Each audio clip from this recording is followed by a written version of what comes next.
उत्तर प्रदेश के किसी गांव की कहानी पर आधारित है। इसमें दर्शाया गया है कि खूबसूरत लड़की भौरी जब ब्याह कर अपने घर आती है तो कैसे गांव के मर्दों की पैनी गिद्ध सी निगाह उसके बदन को नोचने के ख्वाब सजाने लगती है। वो सब मिलकर उसके साथ सोने की जुगत लगाने में लग जाते हैं, मानो वो सिर्फ मांस का एक लोथड़ा हो और जिसे ये भेड़िए खाना चाहते हो, और इसे अंजाम देने के लिए वो किसी भी हद तक गिरने को तैयार होते हैं। इससे पहले कि हम कहानी में आगे बढ़े, मैं आपसे अनुरोध करता हूँ कि वीडियो को अंत तक देखें, क्योंकि इस मूवी के जरिए समाज को आईना दिखाया गया है और पितृसत्ता की नीचता को सुवर्णित किया गया है। कहानी की शुरुआत उत्तर प्रदेश के छोटे से गांव से होती है और ये इलाका पूर्ण रूप से ग्रामीण होता है। इस गांव की बड़ी आबादी की रोजी रोटी चौधरी जी के भट्टे पर निर्भर होती है, यानी अगर इन्होंने काम दिया तो उनके घर में चूल्हा जलेगा, अन्यथा उन्हें 2 वक्त की रोटी के लिए भी संघर्ष करना पड़ता था। इसी ईंट भट्टे में एक धनुआ नाम का आदमी भी काम करता है जो लगभग अधेड़ उम्र का हो चुका है। वो घर पर अकेला है और अभी तक अविवाहित है, और उसने तो ये उम्मीद भी छोड़ दी है कि उसका विवाह कभी होगा। लेकिन गांव के पुजारी उसके लिए एक लड़की ढूंढ लेते हैं जिसका नाम भौरी है और उसकी उम्र लगभग 21-22 है। वो दिखने में बेहद खूबसूरत होती है, लेकिन उससे कोई शादी नहीं कर रहा होता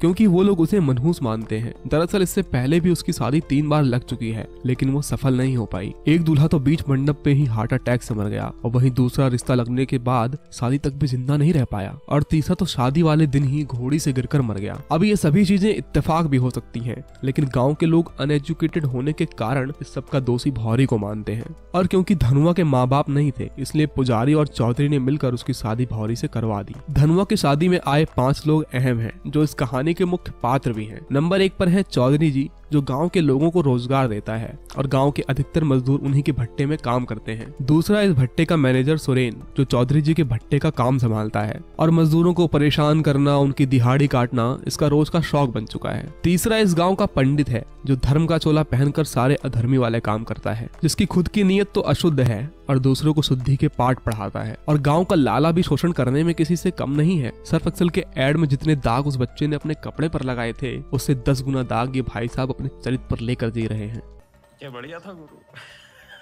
ये महिलाओं को उधार तो देता है, लेकिन उसकी वसूली के लिए उनके शरीर को नोचने से भी बाज नहीं आता। और 5वां कुकर्मों का देवता, जो डॉक्टर के भेष में जंगली भेड़िया है। ये लोगों के इलाज के बहाने अपनी खुजली का इलाज करना ज्यादा पसंद करता है। महिलाओं को मजबूर करके उनका शारीरिक शोषण करना इसकी रियल डॉक्टरी है। धनुआ की शादी में चौधरी के 2 छोटे भाई गोपाल और दया भी आए होते हैं। इन्हें अपने भैया से शिकायत होती है कि आखिर इनका बैंड अभी तक क्यों नहीं बजा और इन्हें घोड़ी चढ़ने का मौका कब मिलेगा। वहाँ बसंती नाम की एक लड़की आती है जिसका मानसिक संतुलन खराब है, क्योंकि इस दुनिया में उसका कोई नहीं है। उसके घर में सिर्फ एक बूढ़ी दादी है। दया और गोपाल की नीयत उस पर फिसल जाती है। यहाँ हम दूसरी तरफ देखते हैं कि धनुआ अपनी शादी से बहुत खुश होता है, और हो भी क्यों ना, उसे पोते खिलाने की उम्र में सुहागरात मनाने का मौका जो मिल रहा है। उसका दोस्त उसकी टांग खींचते हुए भूरी की खूबसूरती की बहुत तारीफ करता है और उससे कहता है कि जोश जोश में खाट ना तोड़ देना। दूसरी तरफ हम देखते हैं दया और गोपाल अपनी हवस की आग बुझाने के लिए बसंती का पीछा करने लगते हैं। वो उनसे बचने की बहुत कोशिश करती है, लेकिन वो भूखे भेड़िए की तरह उसके शरीर नोचने में लग जाते हैं। वो दोनों बेरहमी से बारी बारी उसके साथ दुष्कर्म करते हैं, और इससे भी जब उनका मन नहीं भरता तो वो लोग उसका कत्ल करके नदी में फेंक देते हैं। लेकिन इन वहशियों की दुकान को बंद करने के लिए वहाँ एंट्री होती है नए इंस्पेक्टर की, जो ना तो घूस लेकर तलवे चाटने वाला है और ना ही उनके 2 टके के गुंडों से डरने वाला है। एकदम अपने चुलबुल पांडे के माफिक। दया और गोपाल को लगता है कि हर बार की तरह वो इस बार भी ये दुष्कर्म करके बच जाएंगे, लेकिन वो कहते हैं ना, विनाश काले विपरीत बुद्धि। तो दया और गोपाल की तो लाल होने से अब चौधरी जी भी नहीं रोक सकते थे। अगले दिन जब चौधरी जी अपने भाइयों की शुद्धि करवाने पंडित जी के पास आते हैं, ठीक उसी वक्त इंस्पेक्टर उन पर धावा बोल देता है और उन्हें गिरफ्तार कर लेता है। चौधरी जी उसे अपनी अकड़ से डराने की कोशिश भी करते हैं, लेकिन इंस्पेक्टर उनके भाइयों के सामने ही उन्हें झन्नाटेदार थप्पड़ मारता है और उनकी हेकड़ी फौरन 9 तो 11 हो जाती है। और तो और वो उन्हें खुला चैलेंज कर देता है कि अपने भाइयों की जमानत करवा के दिखा। हालांकि उसके पास उस वक्त कोई पुख्ता सबूत नहीं होता, लेकिन उसे यकीन होता है कि जांच की रिपोर्ट आने पर दोषी यही दोनों पाए जाएंगे, और वो उनकी खातिरदारी शुरू कर देता है। चौधरी जी के मामूली वकील को इंस्पेक्टर डराकर भगा देता है। इसके बाद वो शहर के बड़े वकील के पास जाते हैं, जो उन्हें सारी धाराएं गिनाता है जो इंस्पेक्टर ने उनके भाइयों पर लगाई थी, और वो उनसे कहता है कि आपके भाइयों की रिहाई के लिए कम से कम 50,000 रुपयों की जरूरत पड़ेगी। दूसरी तरफ हम भौरी के कैरेक्टर को देखते हैं, जिसके बारे में पूरे गांव में चर्चा होने लगती है कि इतनी हसीन और कमसिन लड़की की शादी इस अधेड़ उम्र के इंसान से कैसे हो गई, इसमें कुछ ना कुछ कमी तो जरूर होगी। और दूसरी तरफ धनुआ जब दूसरे दिन भट्टे पर काम करने जाता है तो मैनेजर उसे छेड़ते हुए कहता है कि जरा हमें अपनी सुहागरात की कमेंट्री तो सुना दे। इस पर धनुआ गुस्सा हो जाता है, लेकिन मैनेजर का मुनीम फौरन उसकी दिहाड़ी से 20 रुपए ये कहकर काट लेता है कि वो लेट आया है। ये सब तो एक बहाना होता है, उनकी नीयत भौरी के जिस्म में डूबी होती है। दिन भर की दिहाड़ी के पैसे लेकर जब धनुआ लाला के पास तेल लेने जाता है तो वो उसका मजाक उड़ाते हुए कहते हैं कि सारा तेल एक ही रात में कैसे खत्म हो गया। लाला धनुआ से कहता है कि अपनी जोरू को हमारी दुकान दिखा दे, जिससे उसे जो भी सामान चाहिए वो खुद आकर ले ले। लाला धनुआ से पैसे लेने से भी मना कर रहा होता है, लेकिन धनुआ को उसकी वहशी नीयत का पता होता है और वो उसके पैसे उसके मुंह पर मारकर चला जाता है। डॉक्टर भी भौरी के जिस्म का प्यासा होता है और वो उसे ताड़ने के नित नए बहाने ढूंढता रहता है, लेकिन धनुआ को इन सब पर बहुत गुस्सा आ रहा होता है। यहाँ लाला गाँव की एक लड़की जिसके साथ उसके नाजायज संबंध होते हैं उससे कहता है कि अगर तुम भौरी को मेरे पास ले आओ तो तुम्हें माला माल कर दूंगा। वो भौरी से आकर उसका प्रस्ताव रखती है, लेकिन भौरी उसे डांट कर वहाँ से भगा देती है। और यहाँ भट्टे का मैनेजर धनुआ को रोज परेशान कर रहा होता है ताकि वो भौरी को रात बिताने के लिए उसके पास भेज दे। यहाँ चौधरी जी इस बात से परेशान होते हैं कि वो अपने भाइयों की जमानत के लिए 50,000 रुपए कहाँ से लाएं।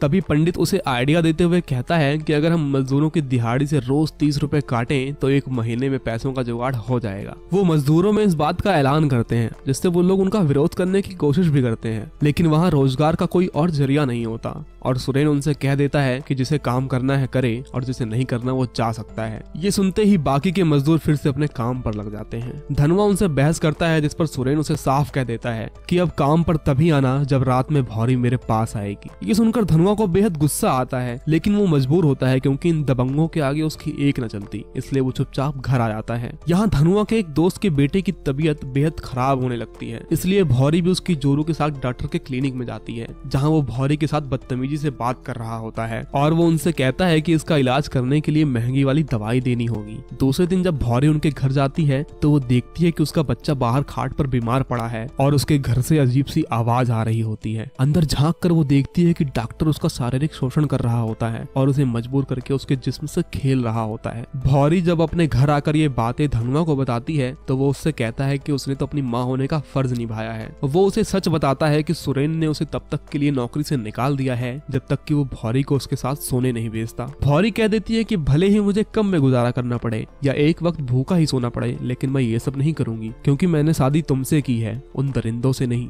दूसरे दिन धनुआ उनके पास जाता है अपनी 7 दिनों की बची हुई मजदूरी लेने, जिस पर चौधरी उससे कहता है कि एक रात के लिए भौरी को मेरे पास भेज दे, तुझे तेरे पैसे मिल जाएंगे। इसका तीखा जवाब देने पर वो लोग धनुआ को बहुत मारते हैं, जिससे उसकी तबीयत बेहद खराब हो जाती है और साथ ही उसे खूनी उल्टियां भी शुरू हो जाती हैं। बहुत चोट लगने पर डॉक्टर उसकी मलहम पट्टी कर देता है, लेकिन उसकी उल्टी को देखकर वो कहता है कि मामला बहुत गंभीर है, हमें धनुआ का ब्लड टेस्ट करना होगा, जिसके लिए 600 रुपयों की जरूरत होगी। उसे लगता है कि मालती की तरह वो भौरी को भी मजबूर करके उसके जिस्म से खेल लेगा, लेकिन वो बहुत खुददार होती है और घर के अनाज तक बेचकर पैसों का इंतजाम करती है, जहां वो लाला औना पौना दाम देकर उसका अनाज खरीद लेता है और वो उन पैसों से डॉक्टर का सारा कर्ज उतार देती है। लेकिन अब भी धनुआ की हालत में कोई सुधार नहीं आता, इसलिए वो मंदिर जाती है जहां पुजारी उसका शोषण करने का जाल रचता है, लेकिन उसकी दाल नहीं गलती। वो लोग इस बात से काफी परेशान होने लगते हैं कि आखिर कब भौरी मजबूर होकर उनके पास आएगी और वो उस पर टूट पड़ेंगे। डॉक्टर अपना शातिर दिमाग चलाता है और भरी पंचायत में झूठी रिपोर्ट दिखाकर ये साबित कर देता है कि धनुआ को एड्स की बीमारी है, जिससे सारे गांव वालों को जान का खतरा है और इस तरह सारे गांव वाले उसके खिलाफ हो जाते हैं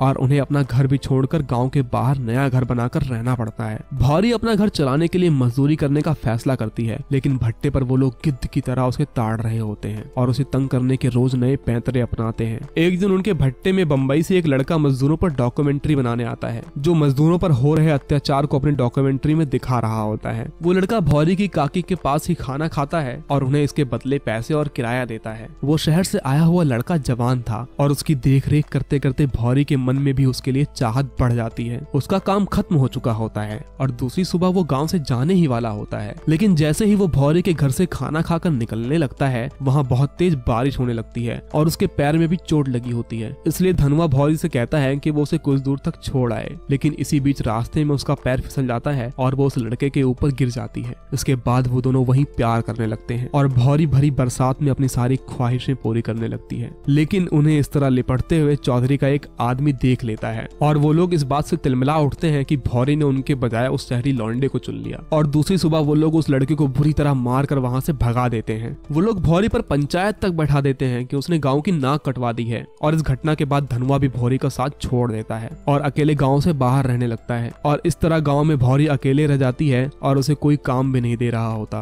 और साथ ही उसका पति भी अब उसका साथ छोड़ चुका होता है। और आखिर में हार मानकर भौरी ये फैसला करती है कि अब वो वही करेगी जो ये सारे गांव वाले चाहते हैं। वो चौधरी और उसके चमचों को एक साथ अपने घर पर बुलाती है और उनसे बोली लगाने को कहती है। जो सबसे ज्यादा पैसे देगा भौरी उसी के साथ रात बिताएगी और लाला उसके लिए सबसे बड़ी बोली लगाता है और उस रात वो भौरी के साथ खूब मौज करता है। इसके बाद बारी बारी से भौरी ये मौका सबको देती है और वो लोग उसके शरीर को भेड़ियों की तरह नोचने में लग जाते हैं। जब गाँव वालों को भौरी के नए बिजनेस वेश्यावृत्ति के बारे में पता चलता है तो गांव का हर मर्द उसके साथ सोने की ख्वाहिश जताने लगता है और पैसे कमाकर उसके जिस्म का लुत्फ उठाता है। यहाँ तक कि मजदूर भी अब भौरी का स्वाद चख चुके होते हैं और इस तरह गांव का लगभग हर मर्द भौरी का भोग लगा चुका होता है। अब ये गांव वालों के लिए आम बात हो चुकी होती है, लेकिन धनुआ सारी सच्चाई जानते हुए भी गाँव से बाहर ही रहने पर मजबूर होता है। यहाँ वकील भी चौधरी के भाइयों की जमानत नहीं करवा पाता और अब तक इंस्पेक्टर उन्हें अच्छे से तोड़ चुका होता है। वकील उसे आइडिया देता है कि अगर वो बसंती के दादे के साथ सेटलमेंट कर ले तो ये मामला यहीं रफा दफा हो सकता है। लेकिन जब चौधरी उसके दादे के पास जाता है तो उसे पता चलता है कि बसंती उसी की नाजायज बेटी थी और उसके भाइयों ने उसके साथ दुष्कर्म किया। ये सुनकर वो बेहद परेशान होने लगता है और तनाव के कारण उसकी एक दिन मौत हो जाती है, लेकिन किसी को उसकी मौत का असल कारण नहीं मालूम होता। एक दिन डॉक्टर जब अपनी बेटी की बिगड़ती हुई तबीयत से परेशान होता है और उस पर कोई दवा भी काम नहीं कर रही होती, तब ब्लड टेस्ट कराने पर उसे पता चलता है कि उसकी बेटी को एड्स है और उसे बहुत पीटने पर उसे पता चलता है कि उसके कंपाउंडर ने ही ये नीच हरकत की थी।